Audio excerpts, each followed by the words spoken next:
Bulikam ang salpukan ng dalawang motorsiklo sa Barangay Basra, Quezon City. Sugatan ng dalawang rider at isang angkas. May unang balita si James Agustin.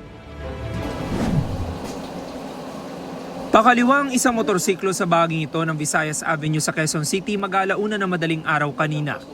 Masdan na kumukuha ng tiyempong rider. Pagkalampas ng isang tricycle, bigla niyang nakasalpukan ng isa pang motorsiklo. Sa lakas ng impact, tumilapo ng mga sakay ng dalawang motorsiklo. Sa video na ito, kita ang mga sugatang biktima. Nakadapa ang rider na nakasutang puting t-shirt habang nakaupo sa tabi niya ang kanyang angkas. Ilang metro ang layo sa kanila ng isa pang rider na humingi ng tulong.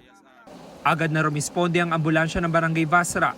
Sila ang nagsugod sa ospital sa rider na nakasutang puting t-shirt. Dumating din ang ibang rescuer na nagdala naman sa ospital sa dalawa pang biktima. Ang nadatnan po namin doon, yung nakakulay puti na rider, walang malay na po, nakahandusay na po, duguan po ang ulo niya at saka noo. Tapos yung isa naman po, okay naman po siya kasi nakaupo po siya, pero sugatan din po yung noo niya. At saka yung isa naman po, yun po yung kaya pa niyang tumayo. Ayon sa mga taga-barangay, accident prone ang lugar. Doon sa pinangyarihan na pwede naman kumaliwa, pwede rin mag-U-turn, lahat ng sasakyan.